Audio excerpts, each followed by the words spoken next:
So now टेनला platform limited अब देखिए 1,000 रुपए पर ये शेयर आ चुका है। 500 से जर्नी स्टार्ट करी, किस तरीके से यहाँ पर कुछ ही दिनों में आप देखेंगे कि 1,000 रुपए पर पहुंच गया। ऑलमोस्ट यहाँ पर जो है ना आपका गेन जो है वो 100% का दे रहा है। लेकिन यहाँ पर निवेशक जो है ना वो सीधी सी बात है, जानना चाह रहे हैं कि इसका फ्यूचर क्या है, टेनला का आगे क्या क्या दिक्कतें हैं और क्या क्या यहाँ पर अपॉर्चुनिटीज है, कितना अच्छा रहेगा इसको होल्ड करना, क्या यहाँ पर बाई करना चाहिए। बहुत सारे सवाल हैं, इन सारे सवालों के जवाब इसी वीडियो में क्लियर करते हैं और डिटेल से समझते हैं टेनला प्लेटफॉर्म एक्चुअल में है क्या और आगे आपको कितना रिटर्न दे सकता है 2025 2024 जिस तरीके से आप रखते हैं। तो हमारी पिछले बारी जब बात हुई थी तो ये 642 643 के आसपास था ये स्टॉक है और यहाँ पर ये स्टॉक में रिकवरी देखने को मिली थी 500 रुपए के लेवल से। हालांकि मैं भी ये अंदाजा लगा रहा था कि ये 400 रुपए जाएगा क्योंकि इंडस्ट्री में बहुत प्रॉब्लम है। अभी भी अगर आप देखें तो टॉप यहाँ पर जो स्टॉक्स हैं या कहें ना जो A1 है या कहें लार्ज कैप स्टॉक्स, वो अभी तक रिकवर नहीं हुए। आप टीसीएस देखिए 52 वीक लो के आसपास है, आप इन्फोसिस देखिए एक झटका लगा 52 वीक लो, आप यहाँ पर जो है ना विप्रो को देखिए 52 वीक लो के आसपास है, वो तो यहाँ पर जो है ना बायबैक की वजह से चल गया, अदरवाइज 52 वीक लो के आसपास है। ज्यादातर अगर आप देखेंगे तो यहाँ पर 52 वीक लो के आसपास डले हैं बहुत सारे स्टॉक्स लार्ज कैप। तो अभी यहाँ पर जो तेजी है वो सिर्फ और सिर्फ स्मॉल कैप और मिड कैप में बनी है। उनमें से कुछ ऐसे छटे हुए स्टॉक्स हैं जिनमें टेनला आता है जो कि फंडामेंटली यहाँ पर चलना चाहिए था और वो कहीं ना कहीं यहाँ पर जो है तेजी पकड़ा और यहाँ पर डबल हो गया। और लमसम 642 के आसपास मैंने आपसे बोला था जब ये अटका था 692 पर, मैंने आपसे कहा था कि ये 692 अगर क्रॉस नहीं कर पाया तो बहुत ज़्यादा दिक्कत होगी और वापस ये जो है ना वो 500 के आसपास चला जाएगा। क्या हुआ, 692 से वापस लौटे 642 630 के आसपास से वापस घूमकर 692 के आसपास गए और यहाँ पर कंसोलिडेट किए। कुछ दिन तक यहाँ पर कंसोलिडेट किया, लगभग 10-12 दिन कंसोलिडेशन में यहाँ पर जो है ना बिता दिया और एक कैंडल बनी और 762 आ गया, ये समझिए। और उसके बाद 1,000 रुपये सीधे दिखा। तो इतनी बड़ी तेजी यहाँ पर हुई है और वो कोई यहाँ पर जो है ना सिर्फ और सिर्फ फंडामेंटल बेस्ड तेजी है। आप कहें कि बाहर से कुछ और दिख रहा है, अंदर से बिल्कुल खोखला तेजी है, ऐसा कुछ भी नहीं है। हालांकि स्टॉक जो है ना वो थोड़ा सा महंगा हो गया। तो अभी टेनला का ग्रोथ रेट समझने के लिए हमें CPAAS को समझना होगा क्योंकि टेनला जो है ना वो CPAAS बेस्ड कंपनी है। यानी कि CPAAS का मतलब है communication platform as a service. ये आपकी क्लाउड कम्युनिकेशन पर बेस्ड करती है।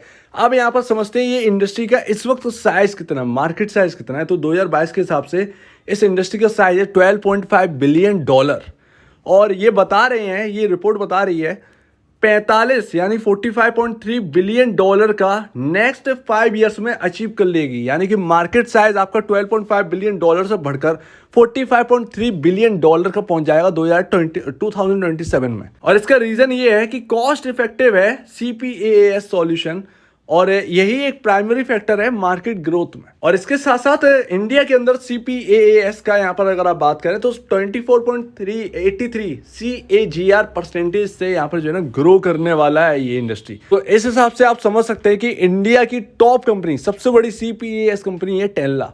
उसके ग्रोथ का आप अनुमान लगा लीजिए, आप फोरकास्ट भी खुद के हिसाब से कर सकते हैं कि 2027 तक किस तरीके का अनुमान रहेगा। लेकिन ये सब यहाँ पर ना बहुत पॉजिटिव है, बहुत ही पॉजिटिव है CPAAS के लिए। और ये कॉस्ट इफेक्टिव ये वर्ड ना ये इन कंपनियों के लिए बहुत ही ज्यादा एग्रेसिव है और यहाँ आगे ग्रोथ के लिए ये वर्ड काफी है। अब हमेशा मैंने अपनी वीडियो में जब भी मैंने टेनला के ऊपर बात करी तो हमेशा कहा है कि एक यूनिक कंपनी है। जी हाँ, बिल्कुल यूनिक कंपनी है। रूट मोबाइल आपका बहुत यूनिक कंपनी है, टेनला आपका बहुत यूनिक कंपनी है। अगर आपको CPAAS के अंदर ही जाना है सिर्फ, तो आप सिर्फ इसको समझिए। अगर आपको CPAAS नहीं समझ में आ रहा है तो बहुत ही इंटरेस्टिंग है, आप इसको सर्च कर समझिए। जब आप पढ़ेंगे उसके बारे में समझेंगे तब आप स्टॉक के बारे में जानेंगे, ज़्यादा बेहतर है। ये आपका एक तरीके से आप होमवर्क ले लीजिए, जब भी आपको टाइम मिले CPAAS के बारे में समझ लीजिए, आपको समझ में आ जाएगा। ये मैं थोड़ा सा बता देता हूँ, ये क्लाउड प्लेटफॉर्म है। जिस तरीके से एंटरप्राइजेस हैं उनको अपनी कस्टमर से बात करिए तो क्लाउड के जरिए यहाँ पर बात कराएंगे कि क्लाउड टेक्नोलॉजी ना बीच में आकर इनका यहाँ पर जो है ना कम्युनिकेशन जो सॉल्यूशन है वो प्रोवाइड करवाएगी। तो अभी यहाँ पर देखिए इस स्टॉक का मार्केट कैप, इस कंपनी का मार्केट कैप है 13,329 करोड़ रुपए का। अभी भी देखें तो 50% डाउन है अपने ऑल टाइम हाई से, यानी 2000 के आसपास इसका ऑल टाइम हाई है, वहां से देखें तो 50% अभी भी गिरा हुआ है। यही सबसे बड़ी बात है, क्या ये ग्रो करेगा यहाँ से? तो अभी तक की तेजी में सब कुछ बढ़िया, फंडामेंटली बेहतरीन, बढ़िया सब कुछ फंडामेंटल के हिसाब से, लेकिन एक चीज यहाँ पर थोड़ा सा अखरती है। क्या चीज दिक्कत दे रही है?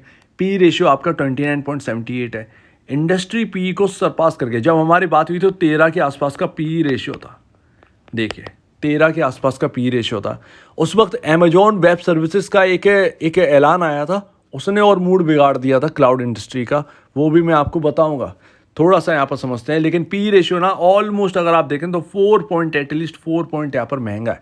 तो अगर यहाँ पर देखें तो स्टॉक अभी ये रूट मोबाइल और आपका टेनला दोनों ही महंगे हैं, दोनों ही 30 के पी रेशियोज पर वर्क कर रहे हैं, तो महंगे तो है अपने इंडस्ट्री के कंपैरिजन। फिर भले ही मिड कैप के अंदर तेजी आई हो या नहीं आई हो, लेकिन ये कुछ ज़्यादा यहाँ पर जो है ना थोड़ा सा दिखता है कि यहाँ थोड़ा सा महंगा है। अब 4 पॉइंट आप कहेंगे बहुत ज़्यादा महंगा तो नहीं है, लेकिन एक्चुअल में अगर आप देखेंगे तो इसके थोड़ा सा पीछे देखिए तो आपको देखेगा फाइनेंशियल रिपोर्ट्स। फाइनेंशियल रिपोर्ट अगर आप समझेंगे तो थोड़ी सी नेगेटिव यहाँ पर जो है ना थोड़ा सा लगता है। अब देखिए नेगेटिव पॉइंट पहला, जो कि अभी शॉर्ट टर्म वाले ये नेगेटिव पॉइंट है, लॉन्ग टर्म वाले नहीं है। मैं फिर भी ये कह रहा हूँ, टेनला और रूट मोबाइल की तो हम बात ही नहीं कर रहे। टेनला जो है ना वो one of the best company है और इंडिया की सबसे बड़ी कंपनी है टेनला, तो इस बात को ध्यान रखिएगा, CPAAS में ध्यान रखिएगा। तो यहाँ पर इस कंपनी में कोई कमी है, लेकिन पहला पॉइंट आप नेगेटिव देखेंगे तो अमेजॉन वेब सर्विस, AWS आपने नाम सुना होगा। AWS यहाँ पर क्लाउड टेक्नोलॉजी पर वर्क करती है, इनके बहुत सारे जो सर्विसेज हैं वो अदर कंपनीज यूज़ करती हैं। और अमेजॉन के अंदर आप सोच रहे हो कि ऑनलाइन हम वर्क करते हैं, ऑनलाइन हम शॉपिंग करते हैं, वही काम है, ऐसा नहीं है। सॉरी, अमेजॉन का जो टोटल रेवेन्यू है उसका एक बहुत बहुत बड़ा हिस्सा जो है ना AWS ओन करती है। 30-40% के आसपास AWS से आता है। आप सोचिए, वो शॉपिंग से तो उनके पास बहुत कम जाता है, आपके अदर वर्क्स जो है ना अमेजॉन के, उनसे ज़्यादा बड़ा रेवेन्यू आता है। तो अगर AWS पे जरा सा भी कुछ आंच आ गई ना तो अमेजॉन का शेयर 10-20% पता नहीं चलेगा। तो उन्होंने ये कहा था कि जो यहाँ पर जो है ना जिस तरीके से सिनेरियो बने हैं US के अंदर, उनकी वजह से अनसर्टेनिटी बहुत है और क्लाउड का बिजनेस जो है ना वो थोड़ा सा डाउन आ रहा है। तो इसकी वजह से अमेजॉन का स्टॉक भी करेक्ट किया था। उन्होंने आगे की गाइडेंस दी थी, थोड़ी सी दिक्कत है, यानी कि उनके नेक्स्ट क्वार्टर, ये बात ही Q4 के आसपास, हमारे Q4 के आसपास। Q1 पर नज़र रखिएगा खासा अमेजॉन के ऊपर, अमेजॉन वेब सर्विसेज के ऊपर क्या कहते हैं, क्योंकि US इकोनॉमी तो स्ट्रांग है, स्ट्रांग होने के बावजूद भी ये प्रॉब्लम आई है, तो देखना पड़ेगा कि आगे कैसे चल रहा है। तो सबसे पहले ना इस पर ज़्यादा नज़र रखिए। दूसरा एक नेगेटिव पॉइंट जो है ना वो मुझे लगता है यहाँ पर नेट सेल। देखिए नेट सेल अगर आप एक साल की देखिए, 2022 मार्च से 2023 मार्च तक की 853 करोड़ की थी, 833 crore year on year basis पर आप देखिए, कोई अंतर नहीं है, बिल्कुल फ्लैट। 853, 800, 851, 869 और 833।